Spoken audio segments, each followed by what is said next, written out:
안녕하세요. 뉴스 속 날씨 윤유라입니다. 바람만 스쳐도 아프다고 해서 이름 붙여진 병, 바로 통풍입니다. 이 통풍은 주로 40대 이상의 중년 남성들에게 많이 나타나는 질환인데요. 최근에는 20, 30대 젊은 남성들에게서 통풍 환자가 늘고 있다고 합니다. 오늘은 이 통풍에 대해서 좋은가정의학과 김흥수 원장님과 함께 자세한 이야기 나눠보도록 하겠습니다. 원장님 안녕하십니까? 네, 안녕하세요. 네.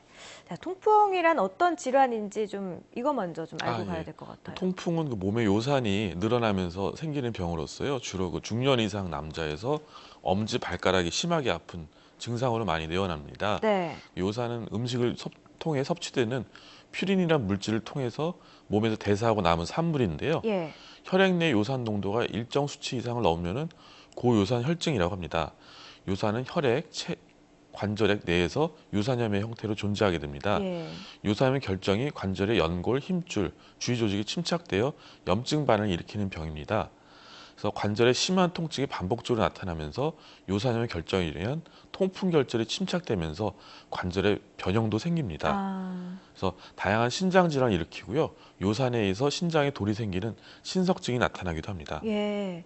그런데 최근에 이제 매년 통풍 환자가 예, 늘고 있다고 들었어요. 예, 예. 어떻습니까, 추세가? 예, 통풍은 40대 이후에 염증성 관절염의 가장 흔한 원인 중에 하나입니다. 예. 그래서 국민건강보험공단에 따르면은 통풍 진료 인원은 2009년 20만 1,665명에서 예. 지난해 29만 2,109명으로서 5년간 연평균 9.7%씩 아, 증가했습니다. 인구 10만 명당 진료 인원도 같은 기간에 연평균 8.9%씩 늘었고요. 성별로는 남성이 여성보다 훨씬 많았습니다. 네.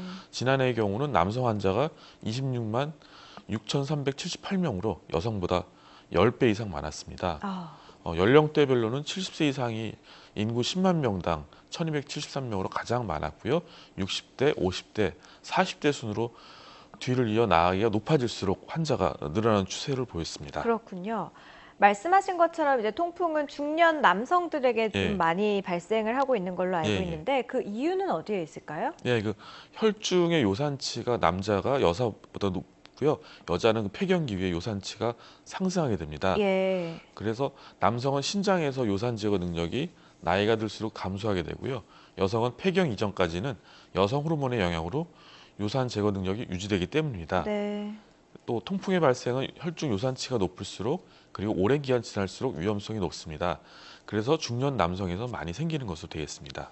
자, 앞서서 통풍이 이제 요산이 많아져서 네. 혈액의 그 요산 농도가 예, 높아져서 예. 생기게 되는 예, 질환이라고 예. 말씀하셨는데 그렇다면은 예. 통풍의 주요 원인, 그러니까 요산이 높아지는 원인에는 예, 어떤 게 예. 있을까요? 통풍의 원인으로 들은 게 이제 비만이라든가 고혈압, 고지혈증, 음주 등이 있습니다. 그래서 예. 과잉 식이 섭취로 인한 비만이 통풍의 원인으로 알려져 있는데요. 그래서 체중의 감량을 하는 게 신장 요산 배설을 촉진하기 때문에 네. 고요산 혈증의 조절에 도움이 됩니다. 그리고 고혈압은 신장의 요산 배설을 감소시켜서 통풍을 일으키고 통풍에 의한 신장 손상이 또 2차성 고혈압을 유발합니다. 또한 과도한 음주는 고혈압과 고요산 혈증을 악화시킬 수가 있습니다. 음, 그리고 고지혈증은 특히 중성지방이 증가하는 제4형 고지혈증이 통풍과 관련됩니다. 또한 악화시키는 약물로서는 이뇨제라든가 아스피린이라든가 에탄부톨, 피라지나마이드 같은 결핵약 등이 있습니다. 예. 자, 통풍을 초기에 치료하지 않으면 심한 관절염으로 이어질 수 있다고 말씀을 예, 하셨는데요. 예, 그래서 초기 치료가 굉장히 예, 중요할 것 예, 같거든요. 예, 구체적인 그 통풍의 증상 좀 설명 예, 좀 예. 해주시죠. 통풍은 무증상 고요산 혈증이라든지 급성 통풍성 관절염, 만성 결절성 통풍 등의 그런 단계를 거치게 됩니다. 네. 그래서 처음에 무증상 고요산 혈증 같은 경우는 혈액 검사를 했을 때 요산의 농도가 7 이상으로 증가되어 있지만은 통증이나 합병증은 없는 상태입니다. 네. 일부는 평생 증상이 없이 지내지만은 통풍이 발생하는 경우는 수년 이상 지나서야 나타나게 됩니다. 아, 그래서 급성 통풍성 관절염의 가장 특징적인 증상은 아주 고통스러운 관절염의 급성 통증 발작입니다. 네. 처음에는 보통 엄지발가락의 중족지 관절을 침범한 경우가 50% 이상이고요. 아, 즉 엄지발가락이 가장 많이 침범하는 관절이며 다음 흔한 부위는 족부 내측이라든지 뒤꿈치, 발목, 무릎 순서로 나타나게 됩니다. 얼마나 심하냐면 걷지도 못하고 양말도 못 신을 정도의 통증으로서 관절염 중에서는 가장 심한 통증을 보입니다. 네.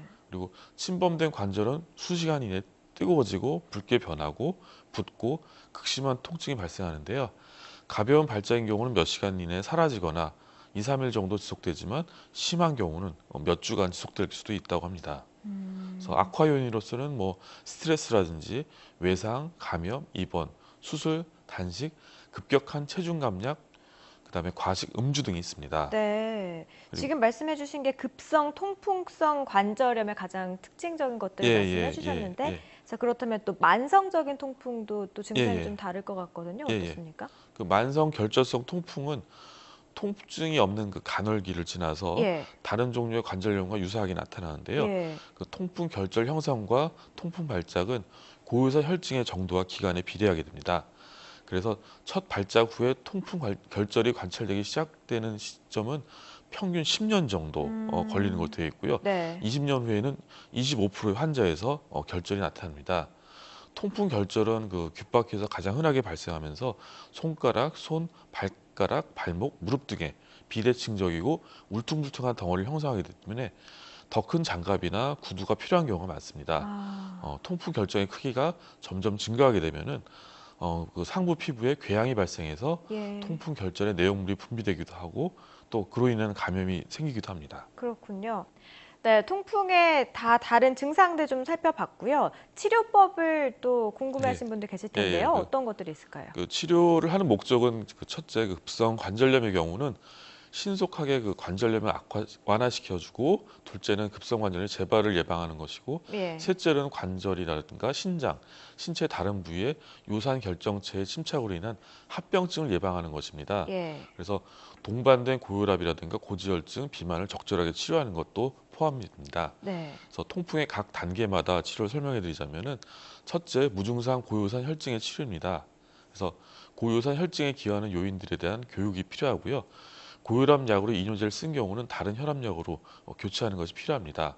또한 그 비만이라든가 고지혈증, 알코올 중독, 또 그런 생활 습관을 개선하는 것이 중요한데요.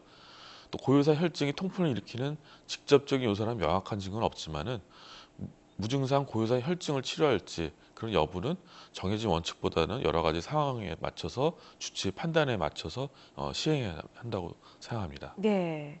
그리고 또 급성 예, 통풍성 관절염에 대한 치료는 어떻게 예, 이루어질까요? 그것은 그 급성 통풍성 관절염 같은 경우는 그 통풍 발작을 치료하기 위해서 뭐 콜리치라든가 비스테로이드 항염제라든가 스테로이드 같은 약물에 의해서 효과적으로 증상을 완화시킬 수가 있습니다.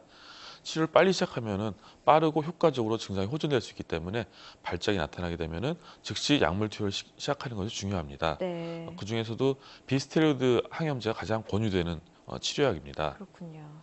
그 다음에는 그 만성 결절성 통풍의 치료인데요. 예. 만성으로 통풍이 진행되게 되면은 통증이 항상 존재하고요. 그 다음에 결절에 합병증이 나타납니다. 음, 결절의 진행을 예방하고 용해를 기대하는 치료와 요산을 낮추는 치료가 필요한데요. 요산을 낮추는 약제는 크게 요산의 배설을 촉진하는 약물과 체내 요산 합성을 억제하는 약물로 나뉩니다.